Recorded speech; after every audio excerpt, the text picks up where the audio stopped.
नमस्कार। आज हम एक ऐसे विषय की तह तक जा रहे हैं जो अक्सर पर्दे के पीछे रहता है, लेकिन किसी भी बड़े संगठन के लिए मतलब बेहद ज़रूरी है। आपूर्तिकर्ताओं यानी सप्लायर्स को भुगतान करना। हमारे पास इसके लिए एक दिलचस्प स्रोत है, एक पब्लिक सेक्टर कंपनी कोल इंडिया लिमिटेड की खरीद नियमावली का एक अध्याय, चैप्टर 22। हाँ, ये दस्तावेज मतलब हमें एक बड़ी सरकारी कंपनी के अंदर की कार्यप्रणाली की एक झलक देते हैं। ये दिखाता है कि कैसे इतने बड़े पैमाने पर खरीद और भुगतान को कंट्रोल किया जाता है। इसमें कई नियम और प्रक्रियाएं शामिल होती हैं और ये सिर्फ CIL की बात नहीं। अब देखेंगे अक्सर बड़े संगठन, खासकर सरकारी वाले, इसी तरह की चुनौतियों से जूझते हैं। बिल्कुल। तो अगर कोई ऐसे संगठनों के साथ काम करने की सोच रहा है या शायद किसी मीटिंग की तैयारी कर रहा है या बस ये समझने में दिलचस्पी रखता है कि बड़े स्केल पर चीजें कैसे काम करती हैं, तो ये चर्चा काम की हो सकती है। हमारा मकसद सिर्फ नियमों को पढ़ना नहीं है, बल्कि उनके पीछे की सोच, उनके मतलब और असल दुनिया में उनके असर को समझना है। तो चलिए देखते हैं इन दस्तावेजों में क्या खास है। सही का कोशिश रहेगी कि हम सिर्फ क्या नहीं बल्कि क्यों पर भी ध्यान दें। आखिर ये नियम क्यों बनाए गए हैं और इनका असली मकसद क्या है। तो सबसे पहले एक बुनियादी सवाल, भुगतानकर्ता कौन है?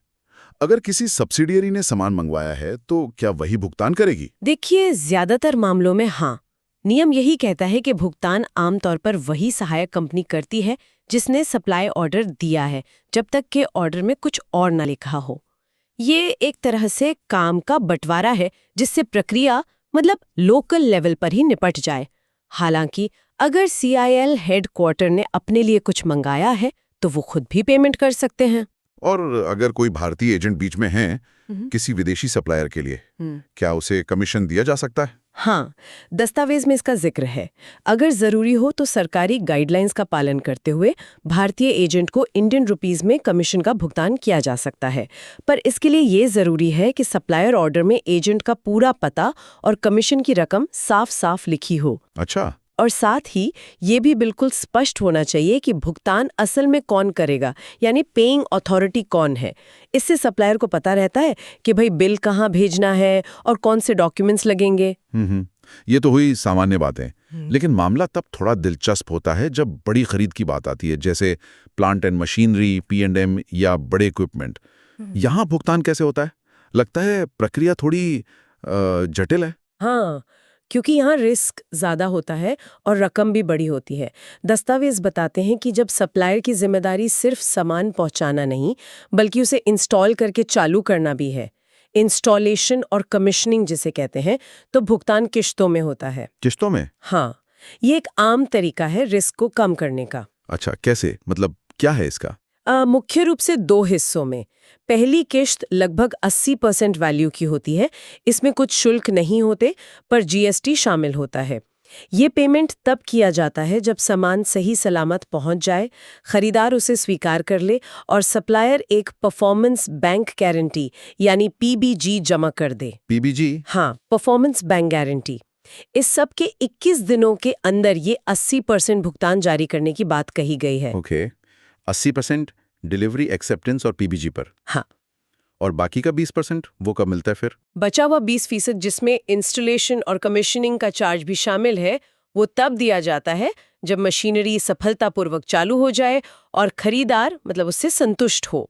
इसके भी 21 दिनों के भीतर भुगतान करने का नियम है। अच्छा, तो ये किश्तों में पेमेंट सप्लायर और खरीदार दोनों के लिए एक तरह का सेफ्टी नेट हुआ। खरीदार को तसल्ली रहती है कि पैसा तभी पूरा जाएगा जब मशीन ठीक से काम करेगी। बिल्कुल। और सप्लायर को भी एक बड़ा हिस्सा डिलीवरी पर मिल जाता है। ये PBG क्या चीज है? Performance bank guarantee? थोड़ा और बताएंगे इसके बारे में? हाँ, ये एक बहुत महत्वपूर्ण चीज है, खासकर बड़ी खरीद में। PBG एक तरह की जमानत है जो सप्लायर बैंक के जरिए खरीदार को देता है। अगर मशीन या उपकरण बताए गए स्टैंडर्ड्स के अनुसार काम नहीं करते या सप्लायर अपनी दूसरी कॉन्ट्रैक्चुअल जिम्मेदारियों को पूरा नहीं करता, तो खरीदार इस गारंटी को भुनाकर मतलब एनकैश करके अपने नुकसान की भरपाई कर सकता है। ओह, ये खरीदार के रिस्क को काफी कम कर देता है। समझ गया, काफी अहम है ये। लेकिन इसमें एक और पेंच है। अगर इंस्टॉलेशन और कमीशनिंग खरीदार खुद करता है, मान लीजिए उनका अपना P&M डिपार्टमेंट है, तब क्या होता है? क्या तब भी 80-20 वाला सिस्टम चलता है? नहीं, ये एक अलग स्थिति है। नियम कहता है कि ऐसी सूरत में 100% भुगतान सभी टैक्स और शुल्क मिलाकर माल की डिलीवरी, स्वीकृति और पीबीजे जमा होने के 21 दिनों के भीतर किया जा सकता है। अरे वाह, 100%! मतलब अगर खरीदार इंस्टॉलेशन खुद संभाल रहा है तो सप्लायर को पैसा जल्दी मिल सकता है, पूरा का पूरा। बिल्कुल। लॉजिक ये है कि जब इंस्टॉलेशन की जिम्मेदारी खरीदार की है तो सप्लायर का मुख्य काम सही माल पहुंचाना और गारंटी देना है। एक बार वो हो गया तो पेमेंट में देरी का कारण कम हो जाता है। हालांकि ये ध्यान देने वाली बात है कि ये शर्तें अक्सर सिद्ध उपकरणों यानी प्रूवन इक्विपमेंट पर लागू होती हैं। सिद्ध उपकरण, इसका क्या मतलब हुआ? मतलब जो पहले से टेस्टेड है? इसका मतलब है ऐसे उपकरण जिनकी टेक्नोलॉजी या परफॉर्मेंस पहले से परखी हुई है, या तो उसी कंपनी में या इंडस्ट्री में कहीं और। ये कोई नई एक्सपेरिमेंटल चीज नहीं है जिसके चलने या न चलने पर संदेह हो। ऐसे मामलों में परफॉर्मेंस का रिस्क कम माना जाता है, इसलिए भुगतान की शर्तें थोड़ी सीधी सादी हो सकते हैं। लेकिन अगर उपकरण नया है या ट्रायल के तौर पर लिया जा रहा है तो शर्तें अलग होंगी। समझ गया। यानी जोखिम जितना ज्यादा, भुगतान की शर्तें उतनी ही सख्त। अच्छा, अब बात करते हैं रोजमर्रा के सामान की, जैसे स्पेयर पार्ट्स या दूसरी इस्तेमाल होने वाली चीजें, कंज्यूमेबल्स, जो मशीनरी की तरह कैपिटल गुड्स नहीं है। इनके लिए क्या प्रक्रिया है? आसान होगी शायद। हाँ, इनके लिए मामला काफी सरल है। नियम के मुताबिक 100% भुगतान माल मिलने, खरीदार द्वारा उसे स्वीकार करने और सभी जरूरी दस्तावेज जमा होने के 21 दिनों के भीतर कर दिया जाता है। यहाँ कोई किश्तें, लंबी कमीशनिंग प्रक्रिया वगैरह नहीं होती। ठीक है, ये तो समझ आता है क्योंकि ये नियमित रूप से इस्तेमाल होने वाली चीजें हैं। लेकिन आपने अभी ट्रायल वाले ऑर्डरों का जिक्र किया था। अगर कोई चीज पहली बार खरीदी जा रही है या किसी नई तकनीक का ट्रायल हो रहा है, तब भुगतान कैसे होता है? या तो रिस्क और भी ज्यादा होगा ना? बिल्कुल, और इसीलिए यहाँ बैंक गारंटी का रोल और भी अहम हो जाता है। अगर प्लांट और मशीनरी का ट्रायल ऑर्डर है तो नियम कहता है कि 100% भुगतान बैंक गारंटी जमा करने के 3 महीने बाद। 3 महीने बाद? इतना लंबा? हाँ, और वो भी संतोषजनक प्रदर्शन के आधार पर ही किया जा सकता है। मतलब पहले परफॉर्मेंस देखी जाएगी। और अगर परफॉर्मेंस ठीक ना रही तो फिर क्या होगा? तो खरीदार उस बैंक गारंटी को भुना सकता है। ये गारंटी आमतौर पर उपकरण के पूरे मूल्य के बराबर होती है और ट्रायल पीरियड, जो 3 महीने से ज्यादा भी हो सकता है, के बाद भी कुछ समय तक वैलिड रहती है। अगर उपकरण ट्रायल के दौरान और उसके बाद भी उम्मीद के मुताबिक काम करता है, तभी गारंटी वापस की जाती है। ये सब बातें टेंडर दस्तावेज में पहले से साफ होनी चाहिए। ओह, काफी सख्त है ये तो सप्लायर के लिए। और अगर स्पेयर पार्ट्स या उपभोग्य वस्तुओं का ट्रायल ऑर्डर हो, क्या उसमें भी ऐसा ही कुछ है? वहां भी कुछ ऐसा ही है, पर थोड़ा अलग। 100% भुगतान प्राप्ति और स्वीकृति के 21 दिनों में हो सकता है। लेकिन यहाँ भी सप्लायर को माल के मूल्य के बराबर बैंक गारंटी देनी होती है। जो ट्रायल मूल सिद्धांत वही है, नई या अनटेस्टेड चीजों के लिए खरीदार अपनी फाइनेंशियल सेफ्टी सुनिश्चित करना चाहता है। ये बात तो है। अच्छा, अब थोड़ा इंटरनेशनल ट्रेड की ओर चलते हैं। अगर सामान सीधे विदेश से इंपोर्ट किया जा रहा हो तो भुगतान कैसे होता है? क्या नॉर्मल बैंक ट्रांसफर काफी है? आमतौर पर नहीं, खासकर जब मैन्युफैक्चरर सीधे विदेश में हो। इंटरनेशनल ट्रेड में पेमेंट का सबसे आम और सेफ तरीका है लेटर ऑफ क्रेडिट यानी LC। नियम भी यही कहता है कि सामान्यतः भुगतान LC के जरिए ही होना चाहिए। ये LC काम कैसे करता है? थोड़ा आसान भाषा में बताएंगे? जरूर। LC एक तरह से बैंक की गारंटी होती है। खरीदार का बैंक सेलर के बैंक को ये आश्वासन देता है कि अगर सेलर शिपमेंट के सही दस्तावेज प्रस्तुत करता है तो उसे भुगतान मिल जाएगा। इससे सेलर को पेमेंट की सिक्योरिटी मिलती है और खरीदार को ये तसल्ली रहती है कि पेमेंट तभी होगा जब माल भेजा जा चुका हो और डॉक्यूमेंट्स सही हों। ये दोनों पार्टीज के लिए रिस्क कम करता है। अच्छा, तो ये एक तरह का बिचौलिया है बैंक जो गारंटी देता है।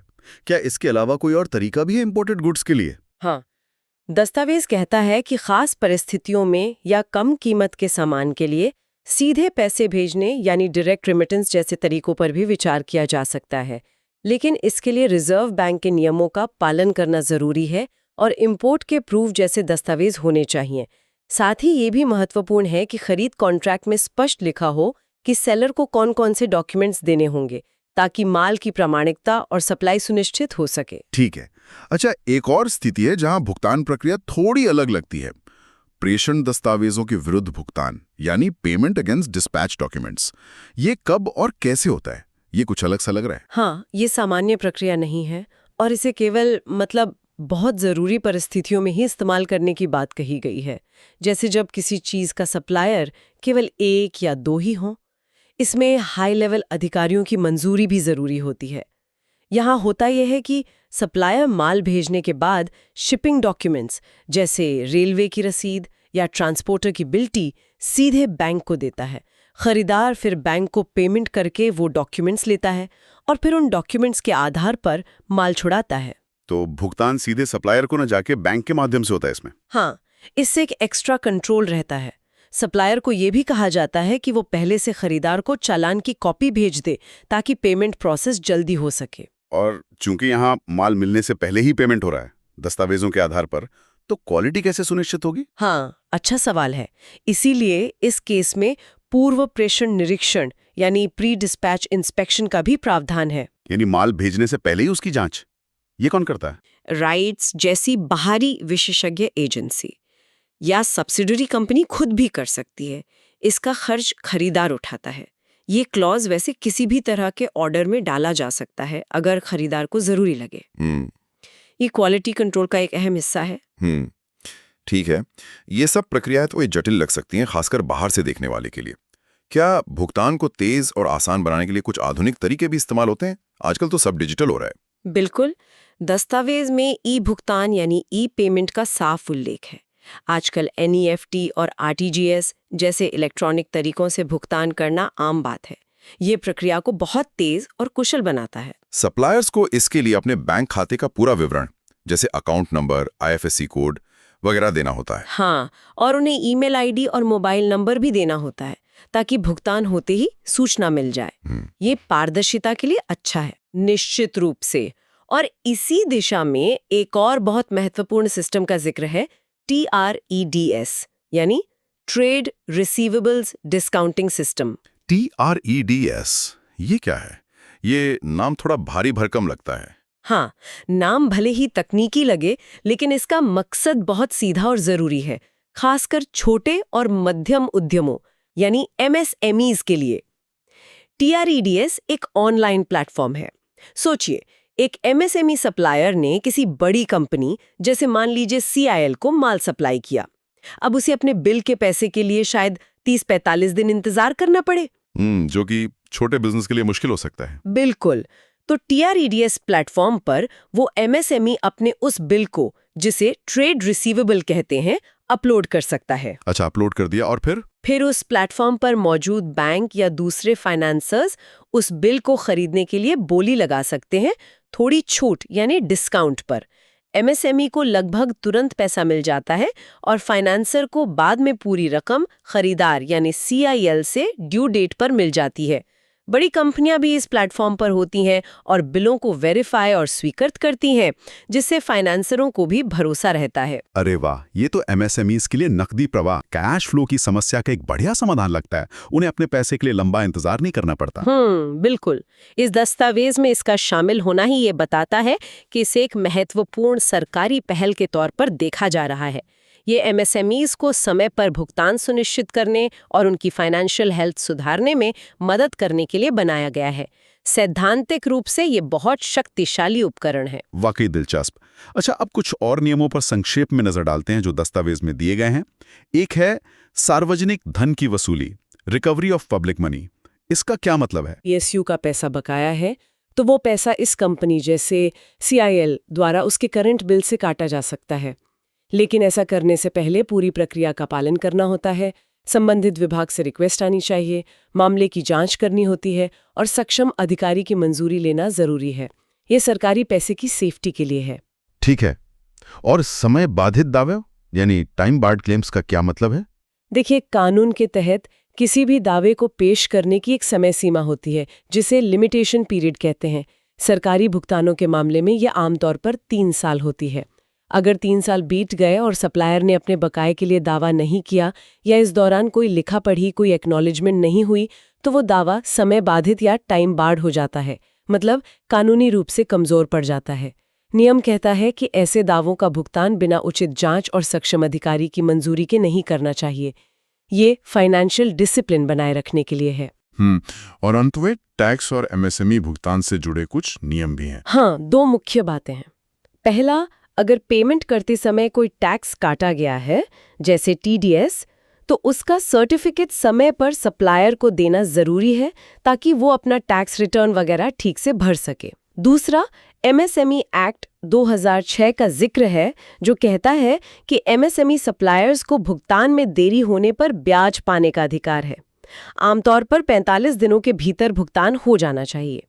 अगर कोई विवाद होता है तो उसके समाधान के लिए विशेष परिषदें, फैसिलिटेशन काउंसिल्स भी हैं। ये छोटे उद्यमों के हितों की रक्षा के लिए जरूरी प्रावधान हैं। तो कुल मिलाकर इन दस्तावेजों से एक बड़ी तस्वीर उभरती है। आपूर्तिकर्ता भुगतान की प्रक्रिया खासकर बड़े सरकारी संगठनों में काफी डिटेल्ड और स्ट्रक्चर्ड होती है। इसमें रोकथाम करने के कई उपाय हैं, अलग अलग तरह की खरीद के लिए अलग नियम हैं, और साथ ही चीजों को बेहतर बनाने के लिए आधुनिक तकनीक जैसे ई पेमेंट और ट्रेड्स का इस्तेमाल भी हो रहा है। आखिर इन सब नियमों और प्रक्रियाओं का निचोड़ क्या निकलता है? इसमें सबसे दिलचस्प बात ये उभर कर आती है कि कैसे एक बड़ा संगठन कंट्रोल और फ्लेक्सिबिलिटी के बीच एक तरह का संतुलन बनाने की कोशिश करता है। ये प्रक्रियाएं जटिल लग सकती है, पर ये बड़े पैमाने पर होने वाली खरीद में फाइनेंशियल प्रूडेंस, ट्रांसपेरेंसी और अकाउंटेबिलिटी सुनिश्चित करने के लिए जरूरी है। हर कदम पर चेक्स एंड बैलेंसेस रखने की कोशिश दिखती है, लेकिन साथ ही ई भुगतान और खासकर टी-रेड्स जैसे तंत्र दिखाते हैं कि सिस्टम को अधिक कुशल बनाने और छोटे आपूर्तिकर्ताओं की मदद करने की भी कोशिश हो रही है।